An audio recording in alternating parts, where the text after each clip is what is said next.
Olá pessoal, nessa aula nós vamos trabalhar a fundamentação a respeito da estrutura de um compilador, tá? Então, nessa aula nós vamos focar em duas etapas bem definidas para a construção de um compilador.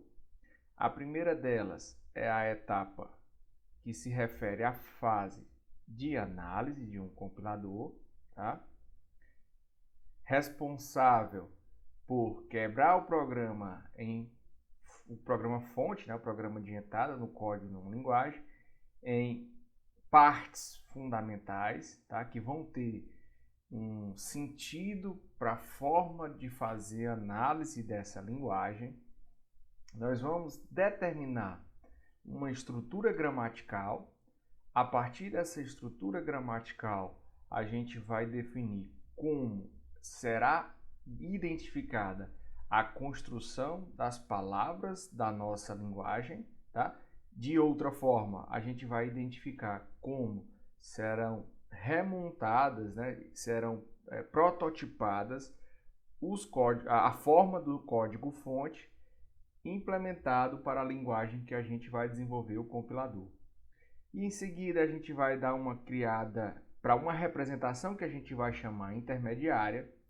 E essa representação intermediária a gente vai, em todos os momentos da fase, detectar e reportar erros, tanto sintáticos como semânticos e até mesmo erros léxicos. E ainda verificar como é que funciona a relação da tabela de símbolos com a fase de análise. Perceba que a tabela de símbolos ela vai ter relação em todo o processo do nosso compilador. Tá? Então, ela é de fundamental importância para tratamento de erros e para gerência da próxima fase que vai ser estudada, que é a fase de síntese do compilador. Então, se a gente for dividir em duas, digamos assim, duas nomenclaturas, a gente vai encontrar também uma das etapas como sendo o front-end do nosso compilador, e a análise e a etapa de síntese é o nosso back-end, que é onde a gente vai construir o programa objeto de acordo com essa representação intermediária e da tabela de símbolos que foi alimentada a partir da nossa fase de análise. Tá? Então, o nosso compilador, a gente tem inicialmente a fase de front-end, demarcada com essa região pintada de cinza, tá? Para os processos. Então, inicialmente a gente tem um fluxo de caracteres que vai ser extraído do nosso código fonte, tá? Do nosso código de entrada. O nosso analisador léxico, ele é uma sub-rotina do nosso analisador sintático. E essa sub-rotina ela é responsável por fornecer tokens, que a gente vai entender no que são esses tokens, mas de antemão são as estruturas menores que vão ter uma representação dentro do nosso programa. Por exemplo, a palavra if é uma palavra reservada, então ela é um token da categoria de palavras reservadas dentro do meu código, tá?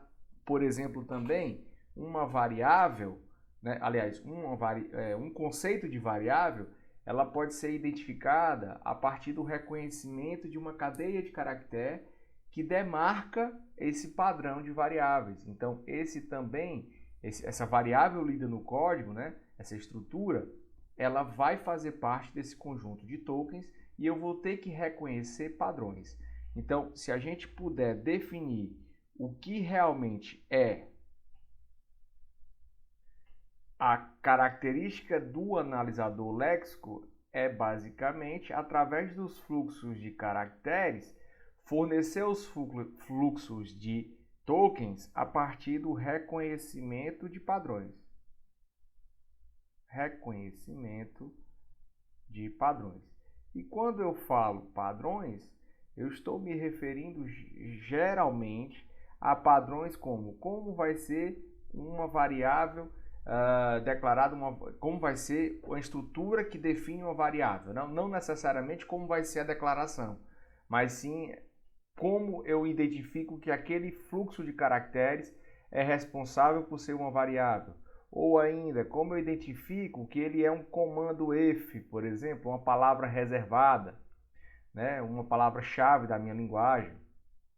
Ou ainda, se eu leio um fluxo de caracteres, aquele fluxo de caracteres pode representar um número, tá? Então são essas questões que a gente vai definir aqui no nosso analisador léxico e efetivamente a gente vai usar a estrutura das linguagens regulares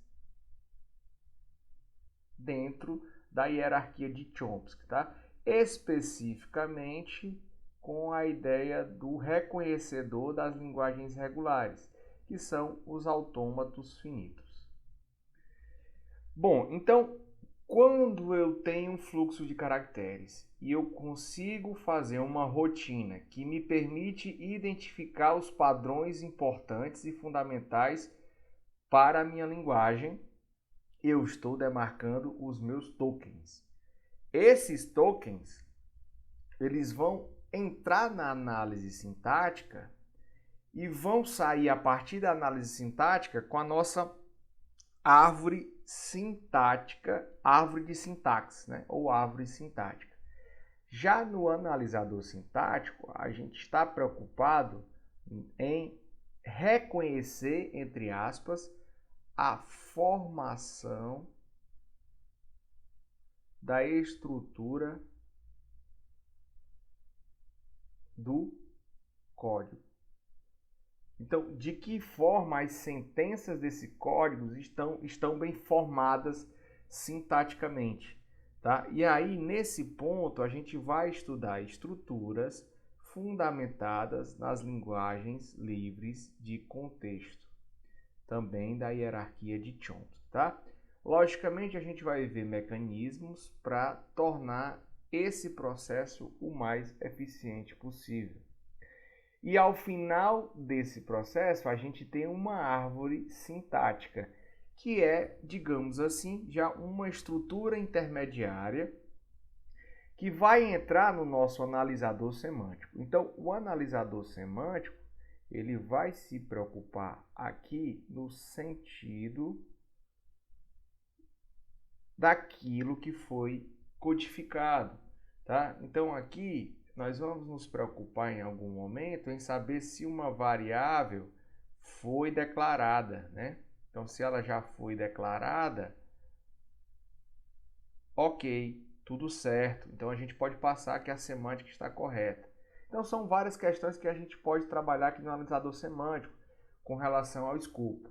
E aí, dentro do analisador semântico, a gente, na saída, alguns autores gostam de chamar de árvore de sintaxe também, né? Modificada, né? Então, aqui eu tenho uma árvore de sintaxe modificada, ou outros autores chamam de árvore semântica, tá?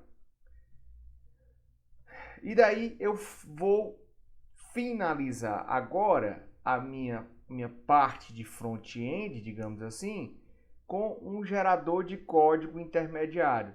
Então, o meu gerador de código intermediário, ele vai ser fundamental por montar instruções mais próximas do meu código de máquina. E essas instruções mais próximas do meu código de máquina, elas são caracterizadas como uma representação intermediária do código, né?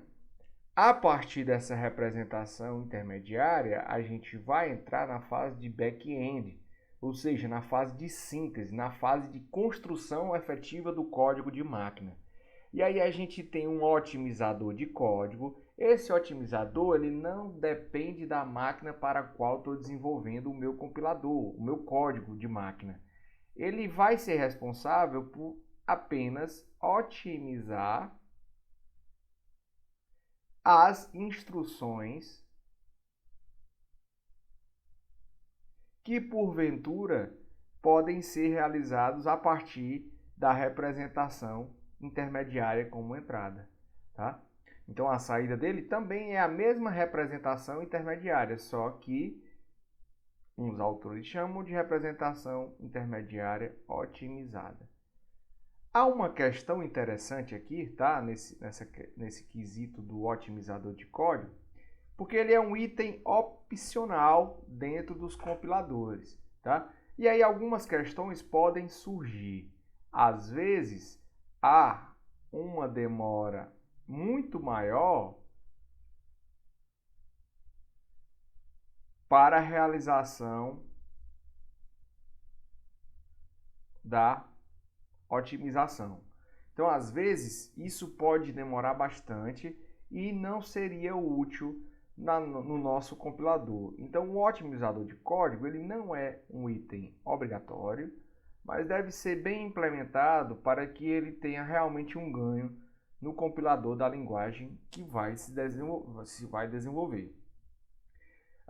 Depois que eu tenho essa representação intermediária, eu chego na fase da geração do código, sim, da máquina, que vai dar como saída o nosso código da máquina-alvo, né? Então, aqui eu já tenho o código da máquina-alvo.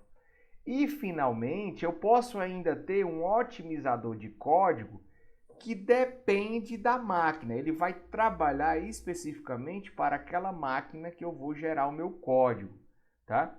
Então, posso ter um otimizador independente da máquina e posso ter um que é específico para a máquina que eu vou trabalhar.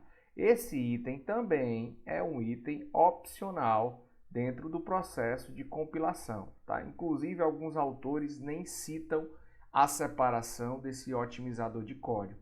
Tá? Então, pode ser que se tenha os dois, mas pode ser que não tenha nenhum, ou pode ser que eu tenha um deles dentro do meu processo de compilação.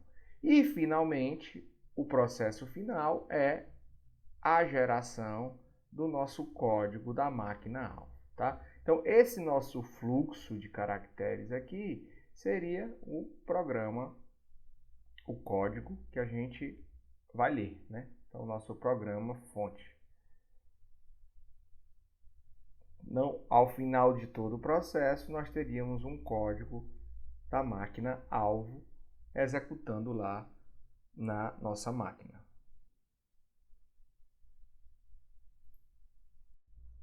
Nesse contexto, vamos agora entender melhor cada fase mencionada anteriormente. Então, vamos ver alguns atributos importantes. Vamos verificar o que seria interessante aprender por cada fase, como uma introdução, para que a gente possa desenvolver estratégias algorítmicas para montar um compilador de exemplo. Então, a primeira delas é a fase da análise léxica, tá? Que também é reconhecida como scanning, tá? Porque na realidade o que você vai fazer é mapear um fluxo de caracteres, né? Mapear esse fluxo de caracteres e encontrar padrões. Então, o que você quer aqui é ler o código ponta a ponta, ver esses fluxos, né? E sair pegando cada parte desse caractere e identificando quais são os padrões importantes para a fase de análise dentro do nosso compilador. Um detalhe importante, pessoal, é que mapear esse fluxo de caracteres é algo que não é tão simples de se fazer, logicamente buscando padrões. Então, a gente já estima aqui que essa fase é a fase mais demorada do processo de compilação. Tá? Então, aqui, o máximo que nós pudermos fazer para otimizar esse processo, nós vamos, logicamente, melhorar a estrutura, né? E ainda a performance de quebra com relação ao tempo do nosso compilador. Então, a função da análise léxica é ler o fluxo de caracteres e agrupá-los em sequências significativas, tá? Essas sequências significativas a gente vai chamar de lexemas. Então, cada lexema vai produzir um token. Então, perceba que os lexemas são as partes que estão diretamente no código, são partes oriundas do código-fonte, e os tokens são formados a partir de o lexema encontrado, que a gente vai ter também um nome do token, e um valor de atributo. Tá? Então, no nome do token, a gente vai identificar o tipo dele, tá? Qual é o tipo desse token. Quando eu falo o tipo desse token, eu me preocupo em saber qual é o padrão que eu reconheci para ele, né? Esse padrão, né, que é um símbolo abstrato, esse token, ele vai ser usado durante a nossa análise sintática. Então, ele vai ser somente a partir desse token que a gente vai trabalhar na análise sintática. Então, a gente não se preocupa mais com o lexema, e sim com o padrão que foi encontrado. E o valor do atributo que a gente vai ter pode ser, e normalmente é, uma referência para a tabela de símbolos, né? Quando esse token tem algum valor. Então, por exemplo, pode ser que eu identifique um token que é do padrão número, né, numeral, e eu preciso saber qual é esse numeral. Eu posso colocar diretamente o valor desse atributo no padrão token. Mas pode ser que eu identifique uma variável e essa variável ela precisa de um local que tenha outros atributos, como por exemplo o tipo dela, o tamanho na memória, e isso tudo eu preciso ter um endereço de acesso lá com as características na minha tabela de símbolos. Tá? Então a tabela de símbolos vai ser fundamental em todas as partes. E aqui já está a primeira relação dela com o analisador léxico. Tá? Então, ainda vai ser fundamental também, porque na análise semântica e na geração de código, eu preciso saber, eu preciso atrelar esses valores. Eu preciso identificar esses valores associados a cada token. Porque quando eu for gerar o código especificamente, eu tenho que trocar as instruções e atribuir valores, né? Em alguns casos, logicamente. E quando eu for sentir se, por exemplo, aquela variável que tem uma declaração, se ela é do tamanho necessário para aquela declaração, por exemplo, se eu declarei uma variável int a e faço uma atribuição a recebe s, né, onde o s é um caractere, eu vou ter um erro de semântica. Então, eu preciso desse conjunto de ajustes, né, do auxílio da tabela de símbolos, para que eu possa fazer toda essa análise em perfeitas condições. Então, se a gente considerar a análise sintática, que é o próximo passo da nossa fase, a gente tem especificamente o nosso parsing, tá? Também conhecido como parsing, que requer muito conceito, né, de árvore de derivação sintática. Perceba, a derivação ou análise, né? Perceba que nesse ponto a gente tem uma forte pesquisa no conceito da gramática atrelada à linguagem que eu quero criar meu compilador, perdão. Então, o que a gente vai fazer na análise sintática é usar os tokens que são produzidos pelo analisador léxico. Perceba que aqui o nosso analisador léxico, ele não necessariamente precisaria ser uma fase separada. A gente faz essa separação por aspectos que envolvam, por exemplo, a modularização, né?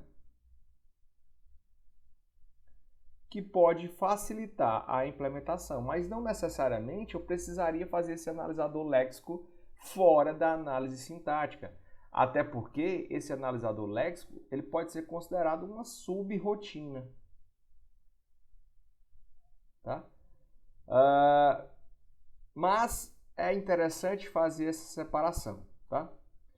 E outro detalhe importante da separação é que para trabalhar no meu analisador léxico, eu preciso de uma subestrutura de computação mais branda do que no analisador sintático, ao passo que eu posso trabalhar aqui com linguagens regulares, né? E na análise sintática, nós estamos trabalhando com linguagens livres de contexto. Então, um detalhe interessante aqui é, se eu trabalhar com a linguagem livre de contexto, eu tenho o mesmo poder computacional da linguagem regular?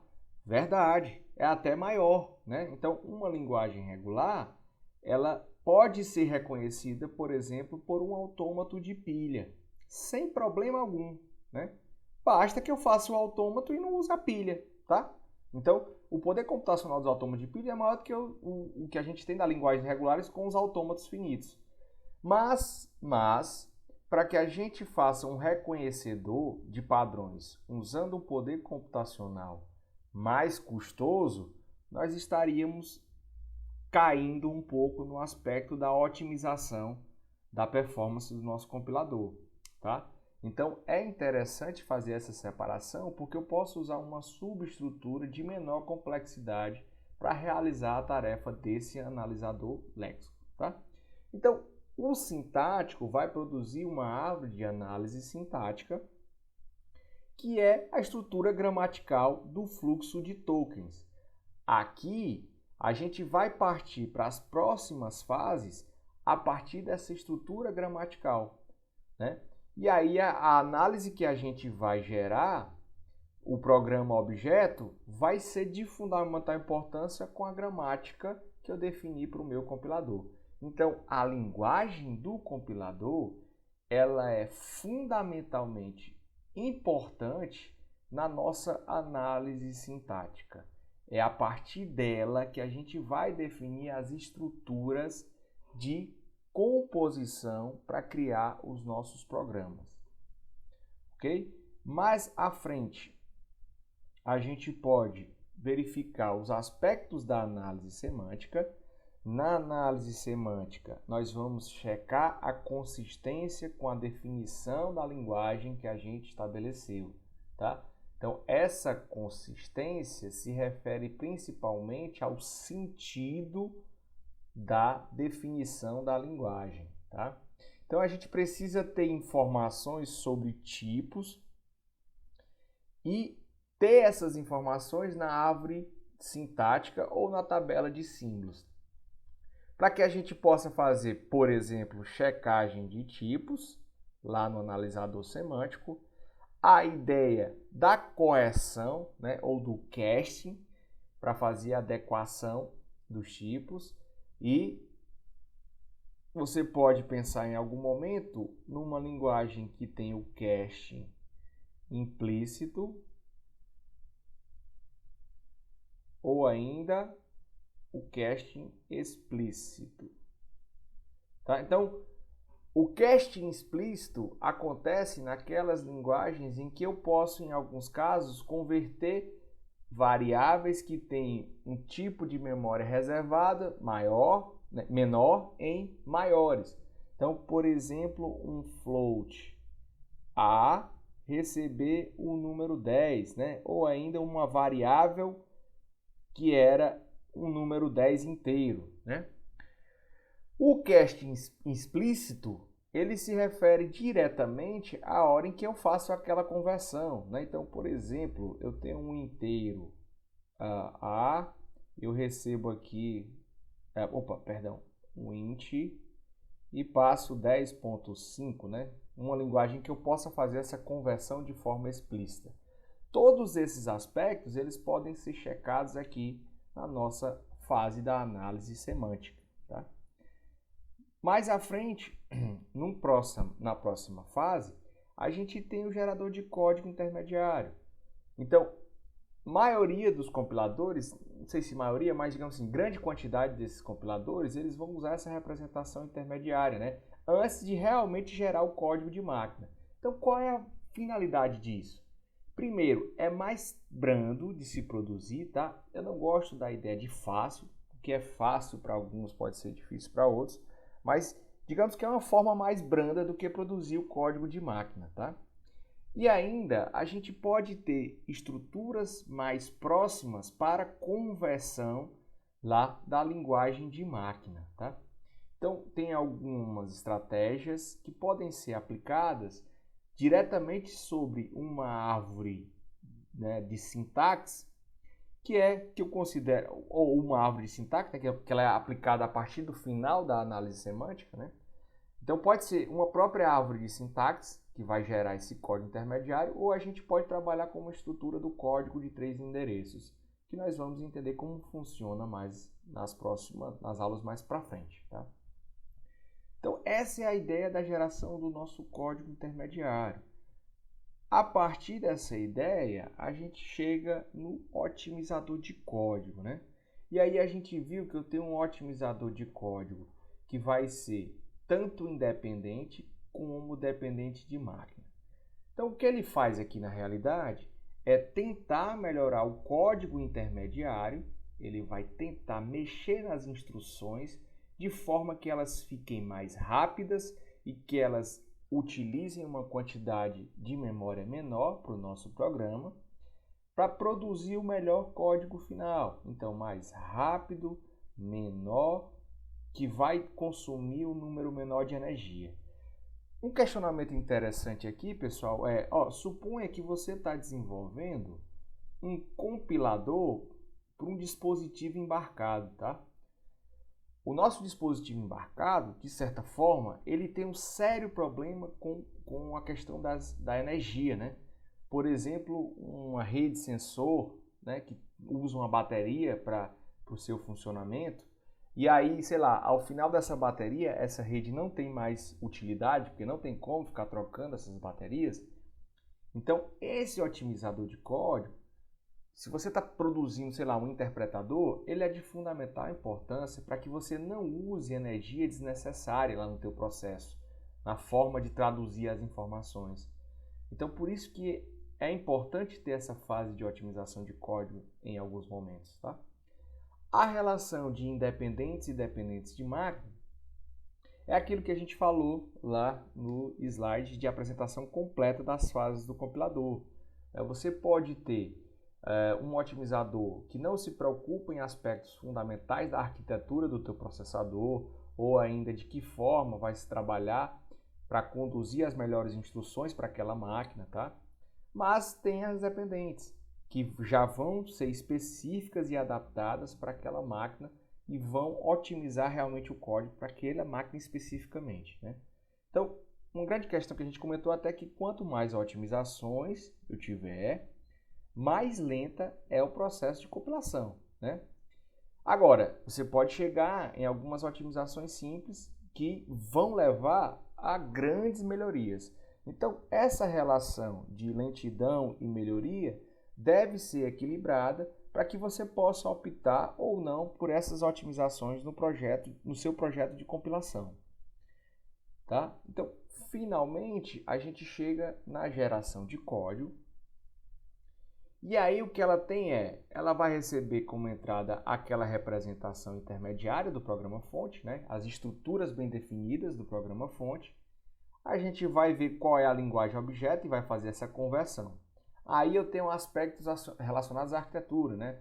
De seleção dos registradores que eu vou aplicar, ou ainda da parte da memória que vai ser utilizado para cada variável. Então, essas questões são todas geridas por essa fase, que é a geração de código. Então, o que eu vou fazer, no fim das contas, é pegar o meu código intermediário e colocar um conjunto de sequências que são instruções para aquela máquina que eu vou aplicar, tá? Então, eles vão fazer a mesma tarefa que eu quis inicialmente lá com uma linguagem de alto nível, entretanto convertidas em uma linguagem de máquina. E para finalizar, a gente tem, não é bem uma fase, mas uma estrutura que participa diretamente do processo de compilação. Nós temos a tabela de símbolos, tá? Que é, digamos assim, uma fase guarda-chuva, que em momentos, a cada parte do processo de compilação, acontece um acesso e um não acesso, ou seja, uma abertura e um fechamento. Há uma necessidade de obter requisitos na análise léxica, montar requisitos na análise léxica e obter esses requisitos lá na análise semântica ou ainda na geração de código intermediário. Então ela é essencial e ela se comunica, mais uma vez, tá? Com todas as fases, porque em alguns momentos ela precisa registrar nomes, que são variáveis, ou funções, ou classes, ou membros de uma classe, tá? Ou ainda o escopo, o tamanho das variáveis, todos esses aspectos, eles vão ser necessários para que a gente faça uma compilação correta do nosso programa. Então, ela precisa ter essas informações. Então, a tabela de símbolos ela vai ser de fundamental importância para que a gente faça essa estrutura de compilação funcionar corretamente. E aí a gente precisa entender e trabalhar, com aspectos de complexidade computacional para desenvolver uma estrutura que seria essa tabela de símbolos, de busca otimizada, Então a gente precisa pensar em estruturas ou uma estrutura eficaz e eficiente para que eu possa montar essa tabela de símbolos no meu código, no meu processo de compilação e ela se porte de forma rápida e que me dê o resultado esperado.